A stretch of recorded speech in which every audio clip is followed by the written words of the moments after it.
Hello, everybody. Welcome to a new episode of Follow Your Passion. Let me introduce my guest of today. His name is Leonardo de Aguiar. Um, and I would like to start with how the love of his life inspired him to start his business. At the time, Leo was in a long distance relationship and he wanted to plan a romantic date night at home for the next visit of his fiancée and now his wife. However, the process of booking a professional high-end chef in Denver was very challenging, and that inspired him to start his first business, Chef Connect. When the pandemic hit, he had to pivot his business and launch his rebranded business Intueat, allowing the public to continue to enjoy a restaurant quality experience by some of Denver's notable and emerging chefs in the comfort of their homes. And as I understand it correctly, Leo is about to conquer the whole world, right? That's definitely one of the goals. Yeah, Part of our, MTPs, those lofty goals of global opportunity for Intuit. yeah. So, Leo, tell me about um, this first try of booking a professional chef. Yeah. So as you had mentioned, I was dating my now wife at the time. We had met in New York back in 2012, and she'd always told me, she's like, "I'm not moving in until you propose." So finally, I got the courage to propose, went through the process. She had scheduled to move from New York to Denver, and I thought I wanted to do something cozy and intimate and really make my small, messy two-bedroom apartment feel like a welcoming environment for her to move into. I thought about it for a very long time, and I was like, okay, the perfect date experience is going to be to hire a chef. They're going to come in, they're going to cook an intimate date night for two. It's going to be a wonderful experience. And over that booking period, I must have reached out to about 30 chefs, give or take. Out of those 30, a handful that replied to me. And out of that handful, there was two that were actually available on the date night that I wanted. Which was kind of like a inflexible scheduling thing for me at the time. And unfortunately, those two chefs had a bit of a scary Instagram presence, blue Tupperware and low quality pictures. And it wasn't the experience that I was looking to drive. And so ultimately that brought the idea of there has to be a better way to do this and to get in contact with professional chefs. Yeah, and that's how a lot of businesses start. With this initial thought, there has to be a better way to do this, right? Yes, absolutely. So, and you actually succeeded with Chef Connect, right? I did. So we started work on the Chef Connect app, which was a mobile app, January of 2019. We developed through the year, launched November of 2019, about 3 months before the US 2-week shutdown that brought the restaurant industry to its knees. During November to March, we saw some early initial success. We had cooked for a few high-end athletes, a couple of running politicians at the time, and I mean, it was me and a group of college kids, just going out there and putting ourselves in the place to execute these events. Bought a bunch of plateware, way out of our leagues, but we saw some initial success, and that was actually amazing. And then, of course, March came around, and everybody was kind of getting scared of COVID, and that's when the initial restaurant 2-week shutdown occurred, and we had to pivot our model at that point. Yeah. So tell me about this pivoting of your model, because now it's called Intuit. And like you said, if people want to have a great night, they go out to eat. So this is actually the opposite. You stay in to eat, so to speak. So Yep. how did you come up with that name and with the new concept? Because I think it's wonderful. Yeah, thank you.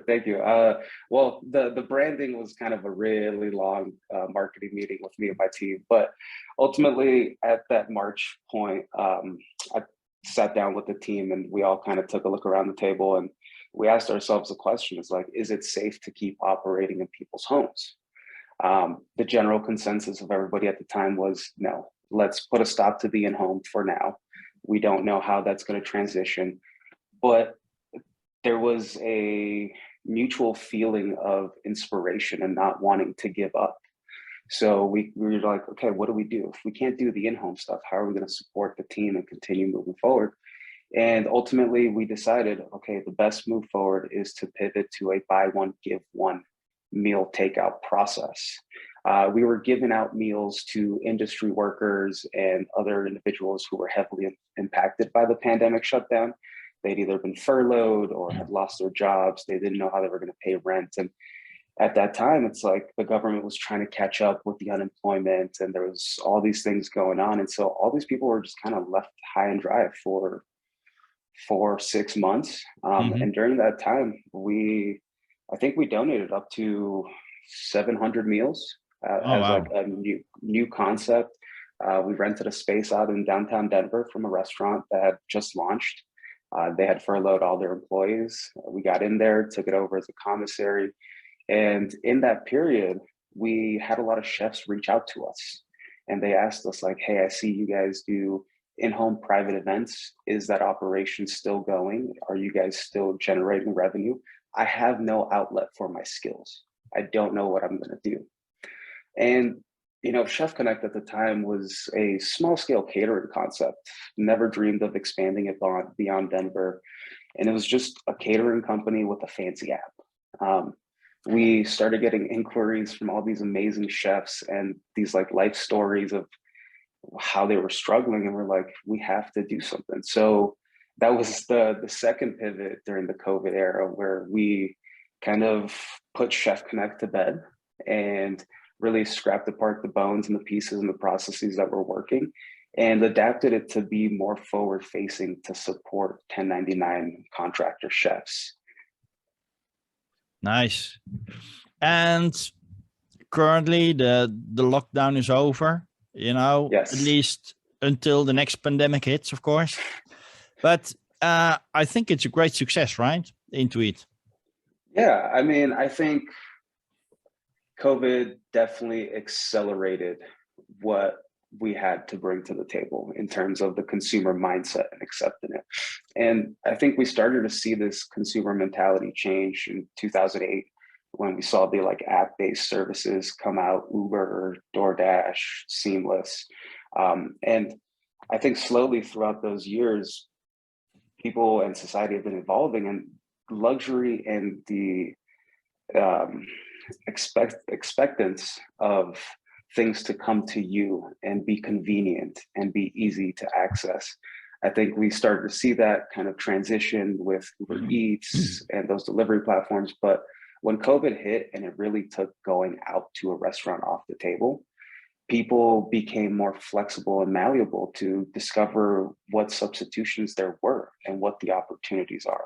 And that really just kind of accelerated Intuit's trajectory and our mission and our delivery. Yeah. Would you have imagined when you started a business that the kind of clientele you're currently serving would be your clients actually? Yes and no, to some extent. I mean, everybody's always disillusioned by the if you build it, they will come, feel the dreams mentality. I think Hmm. that was one of my biggest mistakes up front. Um, but our service is a luxury lifestyle service. It's not something that is super readily affordable to the regular consumer in the United States. And so we always known that we have to go for a higher end clientele.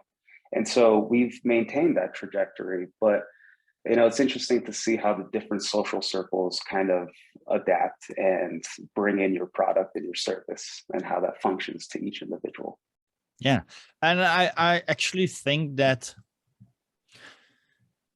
it makes sense, for this higher class clientele as well, because if when you're famous, you don't want to go out and eat somewhere in a restaurant. Of course, you want to go out, but what you don't want is people asking for your autograph or have a selfie with you or whatever. You want to have this private space, this intimate moment that you can share with a loved one. So it totally makes sense that Intuit serves that, and that you deliver this experience in the comforting space of their own home.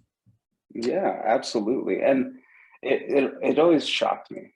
Coming from Latin America and South America, personal and private chefs were always kind of like a regular thing for people. And then we moved here to the US early on, and it's the opposite. It's like everybody has this whole facade up that like chefs are, super unattainable and that personal and private experiences can't happen. And I mean, yes, they can.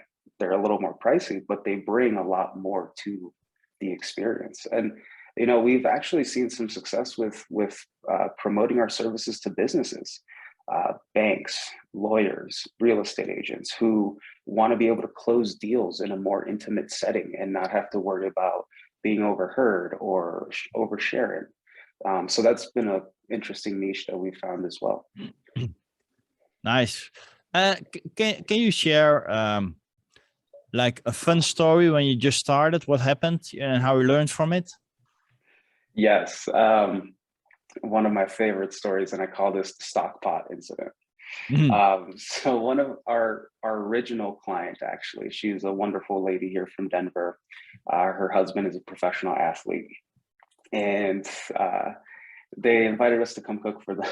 And when we got there, there was a pile of dishes in the sink, and we were like, okay, we're gonna clean these dishes, put them away real quick, so that way we can get service started and not have to mingle equipment. Somehow, some way, this lady's stock pot and pan ended up in our inventory, our catering inventory. And so the next day she calls me, she's like, hey, I was trying to make soup and I can't find this. Is it with you guys? And of course, at the time we were like storing everything in my garage. So we're all scrambling, like trying to find this pot.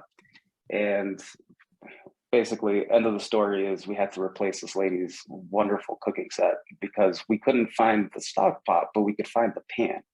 And in all good conscience, I wasn't going to tell her like, hey, we found one, but not the other. So I just replaced them all. And that was kind of like a fun moment that really taught me a lot about organization and preparation and what some chefs call mise en place, which I'm not a chef, by the way. I'm more on the tech side of things. But mise is like organization and just your setup before you get started. And that taught me a lot at that moment. It's like 98% preparation, 2% delivery. This could have been avoided without having to do all this. Yeah. I can totally imagine how it went. I guess you had some red cheeks when you were looking for the pen and couldn't find it. Absolutely. And my favorite thing was showing up to her door, being like, "I bought you a new kitchen set. Like, thank you so much for using our services." Yeah. So there went the profit of the first event. Straight out the window. Yeah. Well, but it was a valuable lesson. Let's put it that way. Absolutely. Yeah. So, as I understand it correctly, if somebody hires a chef via your Intuit, you're also taking all the equipment with you? Yes. So Intuit is a web application. It's a website that people can go onto. They'll see our different chefs, depending on the territory they're in. And one of the qualifications we have for our chefs is that they're established and passionate about their own delivery. And what we found about that is that they usually have their own cooking equipment. They usually have their own plateware and tableware. They usually have everything they need to go into this client's home, execute a party of 25 to 30 people without ever having to touch their kitchen inventory. And so that's one of the conveniences and benefits that comes from hiring a chef off of the Intuit platform, is that peace of mind that your event will always be cohesive, elegant, beautiful, and you as the person booking the event can really sit back and enjoy yourself like one of the guests. Nice.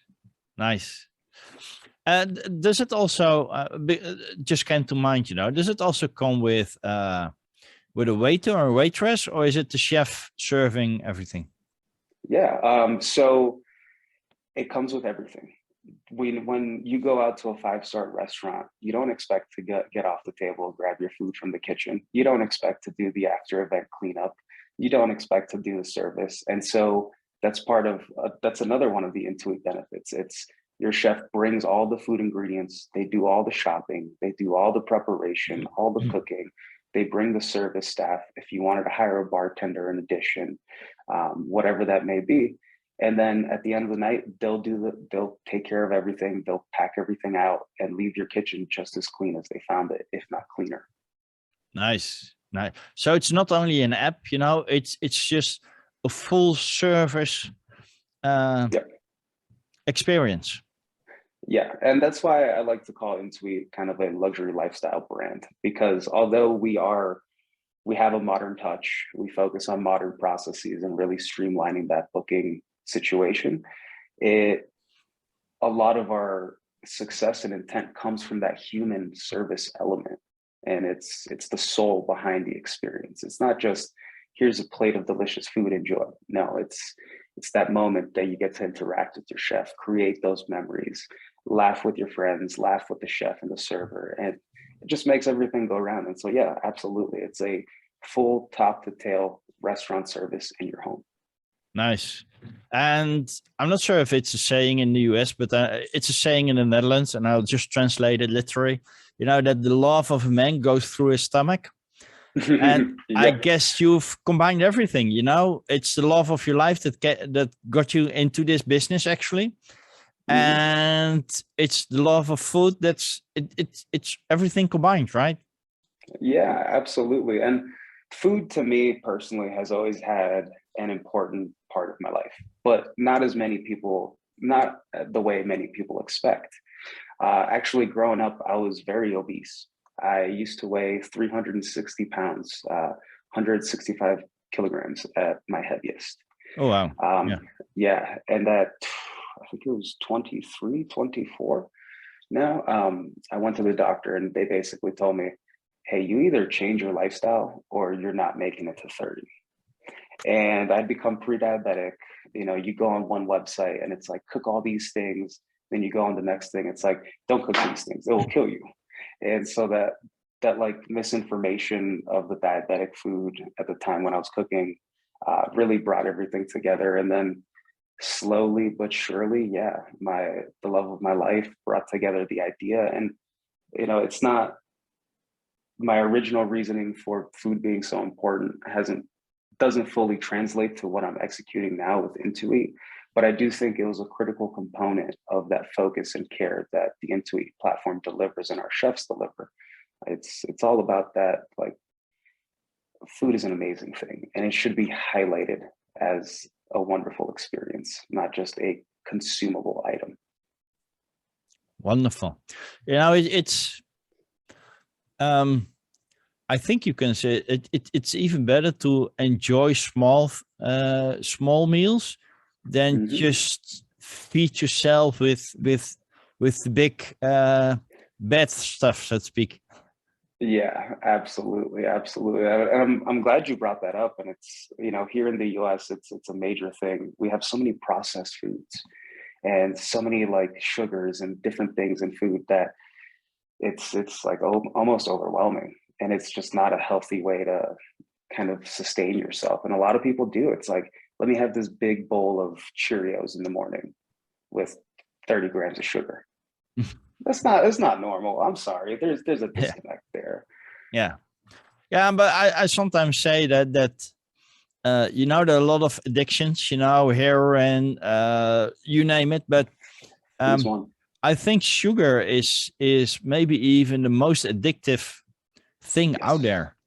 And absolutely. I know that for one time I wanted to lose a little weight, not so much.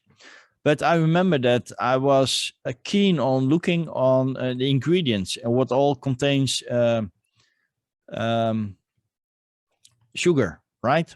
Yep. And there were in the supermarket, you had those peanuts, and they were called dry roasted peanuts. And I Hmm. thought, well, that sounds healthy, right? They're dry roasted, they're peanuts, and if you look at the ingredients, there's sugar in the ingredient. I said, Sucrose, why should fructose, yeah, why high would fructose we corn syrup. add sugar to dry roasted peanuts, right?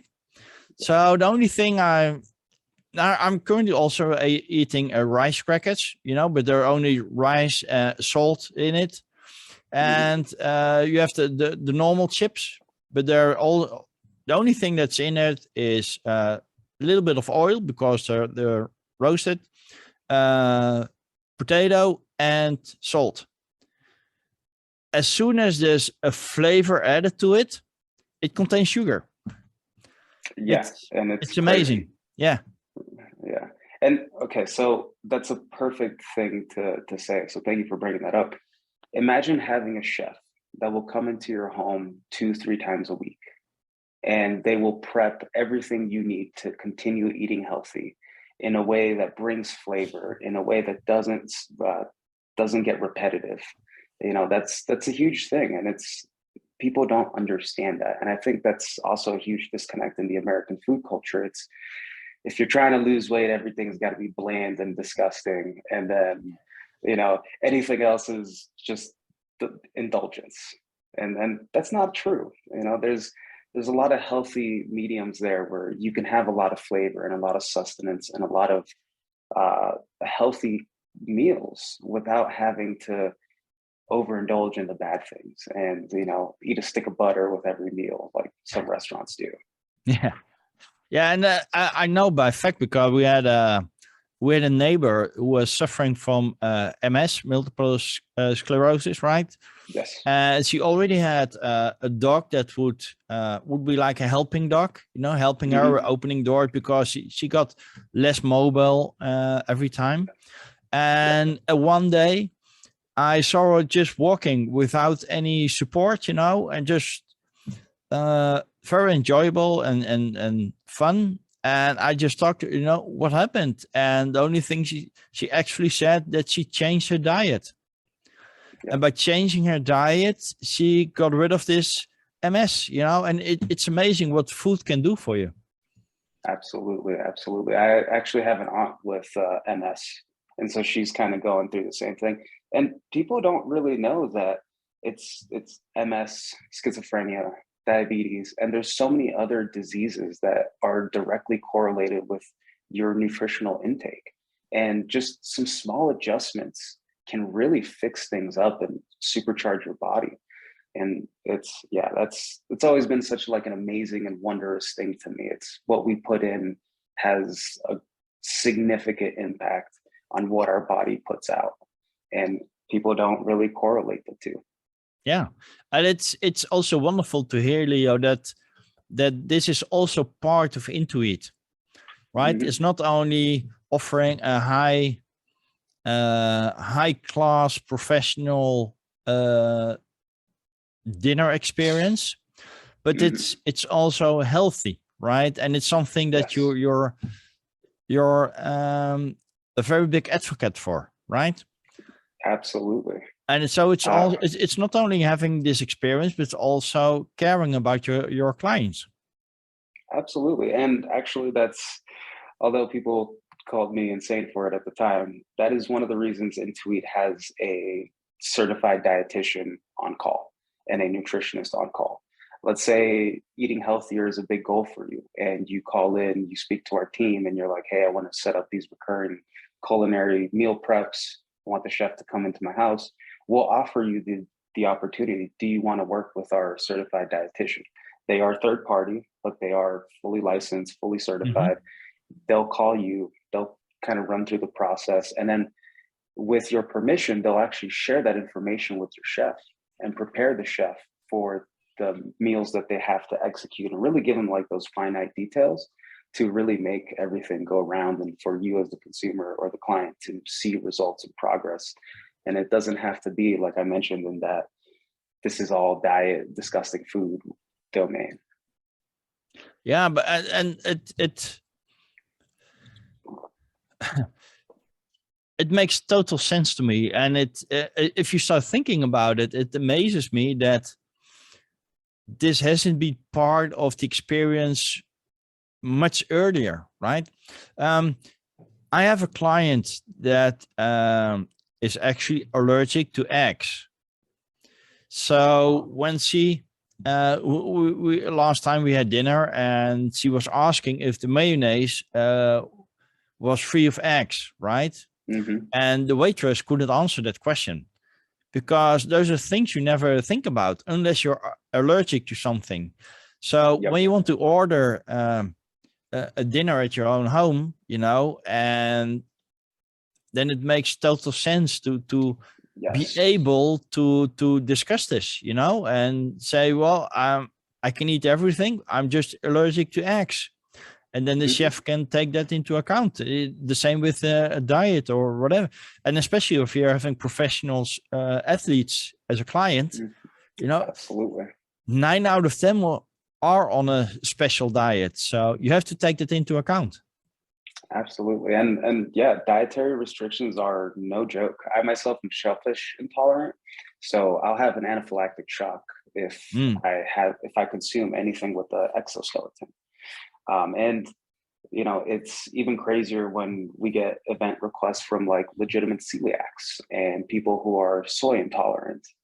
And it's like, you don't really realize how much of these ingredients are in everything. Like there is shellfish and clams in tomato juice sometimes.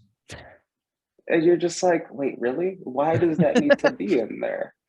But, you know, if it wasn't for some chef telling me, I would have never known. And so absolutely, those are the little customizable and high touch points that really bring the Intuit experience again to another level. It's being able to have that flexibility, being able to talk to your chef directly and say, hey, can you submit some ideas, or here's an old family menu recipe that I want you to recreate for us. And our chefs are more than happy to accommodate that. They look for the challenge. They love the challenge, and they love to bring their skills to a situation and environment that their guests can watch them operate and can appreciate that high level of operation. And so, yeah, it's just, you know, it brings the Intuit experience to the next level. And I wish you could experience it, because there's no proper verbal description of that moment. You know, those little micro expressions on people's faces, on the chef's face, just watching that first bite go into the client's mouth. It's just such a high emotion environment, and food and the preparation of that food is like the facilitator of those memories and of those cherished moments, and just making everybody feel comfortable with each other. It's incredible. Well, you know, the first thing that came to mind as we were talking about is, have you seen the animation movie Ratatouille? Yeah. I You love know, where that. this food critic, you know, he's feared all around. And Yep. the moment he takes his first bite of the ratatouille that he made, he's a small boy again, hurting his knee, getting loved by his mother. And I think that would be the perfect example of what you just shared with me. Absolutely. Absolutely. That's a great representation. And I myself have been able to enjoy one of those moments, actually. My grandmother from Brazil, now 95 years old, she had a lot of like cultural education in her cooking from her great grandparents out in the Middle East, Lebanon, and kind of that area. Mm-hmm. And she would always make these incredible Israeli hand pies. And a few years ago, I had met a chef that was kind of from the same region, and I called my grandma, and I spoke to her, and I was like, "Hey, I have the opportunity to recreate this recipe for, you know, a small party that I'm having. Would you mind sharing it with me?" And she did, and I was able to share that with the chef, and the chef recreated those hand pies so well. And it really is. It's like you're sitting there and you take a bite, and all of a sudden it's like the whole world fades away, and you're just back at like that little kid stage eating at your grandma's house for dinner. And it's just like, oh my gosh, like such a moment. Yeah. Yeah. I remember at New Year's Day, we were going to have a breakfast with my grandmother and grandfather back in the days. And my grandmother was from Belgium, and she made those Brussels waffles, right? And they were so, it's a special taste, you know. And if you buy them in the store, they're just hard, you know. They're not that fluffy, and you know, when you got the right waffles, you know, you just go back in time. You do, absolutely. And if not, they taste like the ones you get on Delta. You know, exactly. Yeah, yeah. You can bend them and even bend back again. Exactly. And then when they finally snap, you're just like, oh my God, that was so loud. Why do I need that? Yeah, exactly. Yeah, it's wonderful, you know, and the food. So have you already expanded your business outside of Denver? Yes, actually, we began our expansion into the South Florida market not too long ago.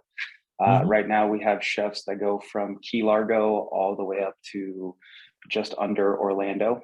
We have a Mm. few chefs on the west coast of Florida as well, in the Sarasota, St. Petersburg area.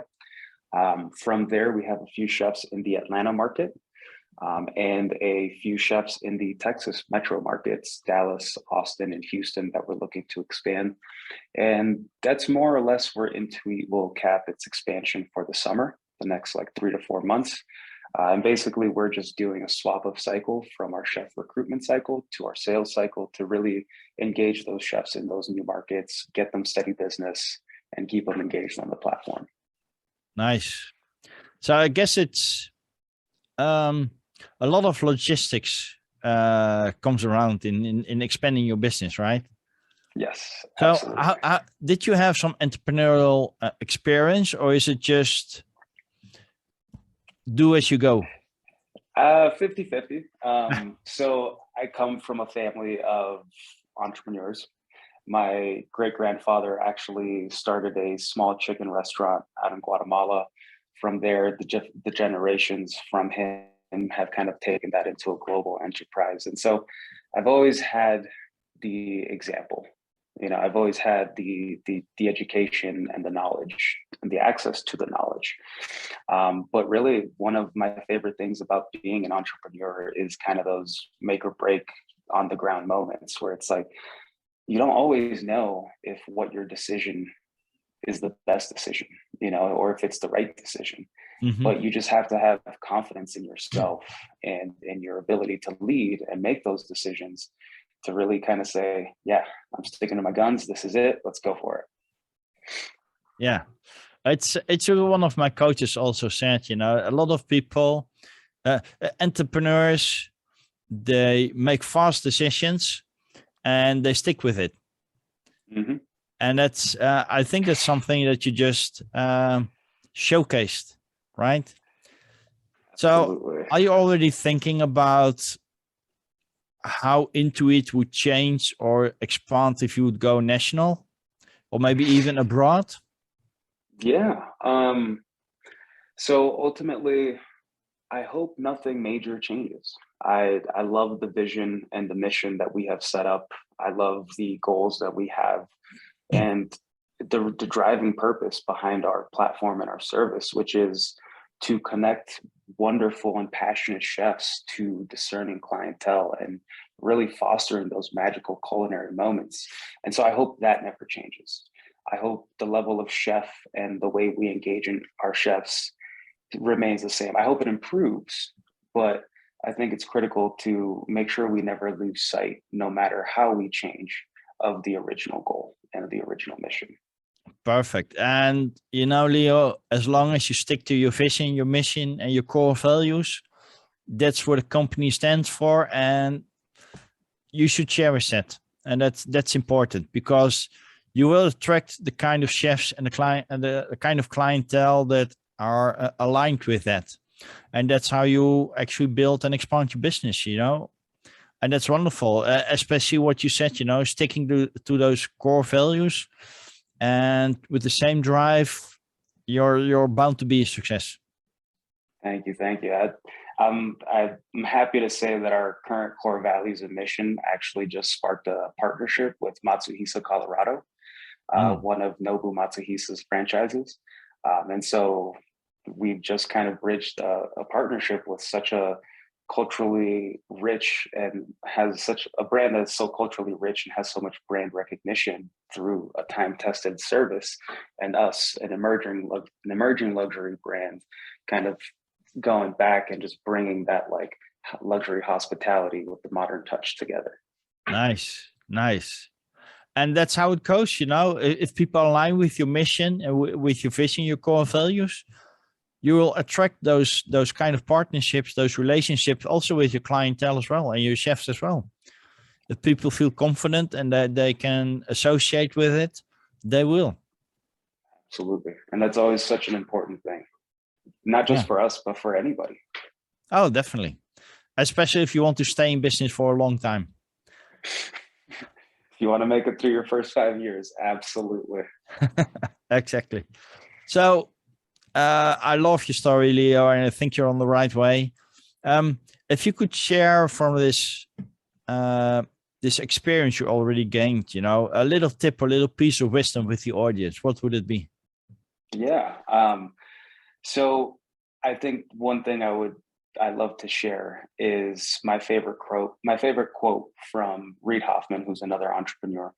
And it's basically the entrepreneurial spirit, and the entrepreneur is somebody who will jump off a cliff and build their airplane on the way down. And I think, I love to share that quote because it encompasses everything that an entrepreneur is. It's somebody who takes the big risk and makes that leap of faith. It's somebody who has the ingenuity and the initiative and the motivation to build that plane on the way down, to trust in their decisions and to be confident to say, if I plug this wing here and that wing there, I'm going to go up. I'm not going to crash. And, it's my generation, and I don't know if this continues to the younger generation, but I was reading an article where it's my generation has the least number of entrepreneurs since who knows when, or the article had stated. But I really think that comes from a lack of confidence. And so, take that leap of faith, build your airplane on the way down, and if you crash, no, so what? Be happy that you gained that experience, but be confident in your execution. And, I think a lot of people would be amazed by how far they go on that. Oh, I'm fully confident on that, because I always say people limit themselves without realizing it. And if you think about it, it's about the ability to make mistakes and learn from it. And Yes. that's currently a problem. If you look at, for instance, primary schools and high schools, that you're not allowed to make mistakes, right? If you want to do good, you can't make any mistakes. And it's just making mistakes that you learn the most from, right? Especially as an entrepreneur. If you wouldn't have make any mistakes at the beginning, you wouldn't have come so far as you're right now. Absolutely. So wonderful Absolutely. quote, wonderful share, Leo. So if people want to know more about you or your company, Intueat, how can they get in touch with you? Yeah, of course. So our website is intueat.com, Intueat.com. To get a hold of me, hello@Intueat is always a good email, or through our LinkedIn profile. And through the company's LinkedIn profile, I'm sure people can easily find mine. So if anybody wants to get a hold of me, all my contact info is there. Perfect. And if you're in the area that you're serving, I guess Intuit is also on the Apple Store and the Google. Not yet. Not yet. So that was the old Chef Connect app. The Okay. Intuit platform is just a website for now, but we do have hopes of eventually taking it back to an app. Eventually. Perfect. Eventually, of course. It's just another interface. So the website is there. Exactly. Right. Mm-hmm. Perfect. Yep. Thanks a lot, Leo. Really enjoyed the conversation. We can talk about love and food and everything. So that's no problem. Absolutely. I would say keep up the good work, and let's stay in touch, Leo. Absolutely. Well, Erwin, thank you so much for having me on today. It's been an honor and it's been a pleasure to talk to you this morning. And I look forward to keeping in contact and seeing where the world takes us.